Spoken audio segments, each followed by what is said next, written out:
16वीं सदी में मलिक मोहम्मद जायसी नामक एक कवि हुए हैं, जिन्होंने 1540 के आसपास पद्मावत नामक एक महाकाव्य की रचना की थी, जिसमें अलाउद्दीन के चित्तौड़ आक्रमण का प्रमुख कारण रानी पद्मिनी को प्राप्त करने की आकांक्षा बताया गया था। लिखा है, पद्मिनी सिंघल द्वीप के राजा गंधर्व सेन की पुत्री थी और रतन सिंह चित्तौड़ का राजा था। एक दिन रतन सिंह ने हीरामन नामक एक तोते से पद्मिनी के अद्भुत अद्वितीय सौंदर्य के बारे में और यौवन के बारे में सुना और वह पद्मिनी को प्राप्त करने के लिए सिंघल द्वीप जाने का निश्चय करता है। तदनुसार वह एक योगी का वेश धारण कर सिंघल द्वीप पहुंचता है और वहां जाके एक बाग में अपना डेरा डाल देता है। कहते हैं, चिकित्सा के बाद पद्मिनी को प्राप्त करने में वह सफल होता है। गोवर्धन ने उन दोनों का विवाह कर दिया और कुछ दिनों बाद वह पद्मिनी के साथ चित्तौड़ लौट आता है। लिखा है, पद्मिनी एक धार्मिक स्त्री थी और पद्मिनी प्रतिदिन भिखारियों और निर्धनों को भिक्षा दिया करती थी। एक दिन राघव चेतन नामक एक ब्राह्मण तांत्रिक जो रतन सिंह की सेवा में था, उसे रतन सिंह ने किसी कारणवश अपने राज्य से निष्कासित कर दिया था, ने पद्मिनी को देख लिया और उसके अद्वितीय सौंदर्य को देखकर मूर्छित हो गया। हो सकता है इसी कारण से रतन सिंह ने उसे अपने राज्य से निष्कासित कर दिया हो। कारण जो भी हो, लेकिन राघव चेतन ने रतन सिंह का सर्वनाश करने का संकल्प लिया और वह दिल्ली की तरफ चल पड़ा।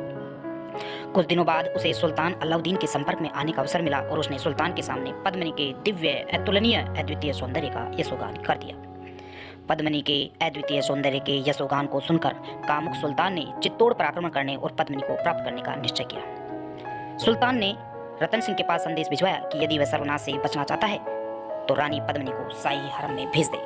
राजपूत नरेश रतन सिंह इस प्रकार के प्रस्ताव को कभी स्वीकार नहीं कर सकते थे, अतः उसने सुल्तान के प्रस्ताव को ठुकरा दिया। उसने सुल्तान क्रोधित हो उठा और एक विशाल सेना के साथ चित्तौड़ पर आक्रमण करने के लिए चल पड़ा। सुल्तान की सेना ने चित्तौड़ का घेरा डाल दिया।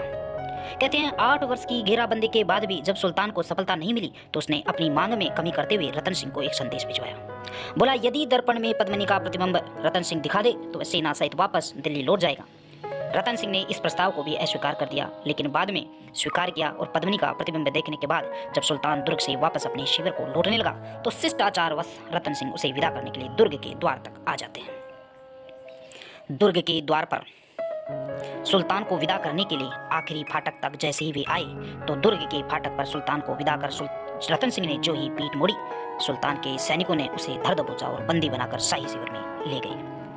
कहते हैं, यहाँ से रतन सिंह को दिल्ली ले जाया गया और इसके बाद सुल्तान की ओर से चित्तौड़ के दुर्गाधिकारियों को संदेश भिजवाया गया कि यदि पद्मिनी को शाही शिविर भिजवा दिया जाए तो रतन सिंह को मुक्त कर दिया जाएगा।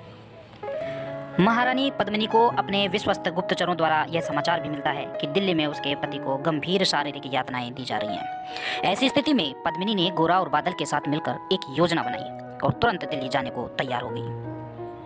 लिखा है, उसके साथ 1600 बंद पालकियों में सशस्त्र वीर राजपूत भी चले। उसने चारों तरफ यह अफवाह फैला दी कि पद्मिनी अपनी सखियों तथा दासियों के साथ शाही हरम में जा रही है। इन समाचारों को सुनकर सुल्तान की खुशी बढ़ गई। दिल्ली के समीप पहुंचने पर पद्मिनी ने सुल्तान को संदेश भिजवाया कि चूंकि अब वह अपने पति से हमेशा के लिए बिछुड़ रही है, अतः शाही महल में प्रवेश करने से पूर्व उसे एक बार अपने पति से मिलने दिया जाए। सुल्तान ने पद्मिनी को अपने पति से मिलने की स्वीकृति दे दी। 1600 पालकियों सहित पद्मिनी का काफिला शाही महलों के उस हिस्से की तरफ बढ़ चला जहां रतन सिंह को कैद करके रखा था। पालकियों में सवार राजपूत सैनिकों ने अपने राजा को मुक्त करने में अधिक समय नहीं लगाया और तत्काल पद्मिनी और रतन सिंह तेज गति वाले अश्वों पर सवार होकर चित्तौड़ के मार्ग पर निकल पड़े। उन दोनों की रक्षा के लिए सेनानायक बादल चुने हुए अश्वारोहियों के साथ चला। सेनानायक गोरा को शेष राजपूत सैनिकों के साथ पीछा करने वाली शाही सेना को रोकने का दायित्व सौंपा गया। गोरा और उसके सैनिकों ने अपने अद्भुत साहस और पराक्रम के द्वारा शाही सेना को काफी समय तक रोके रखा।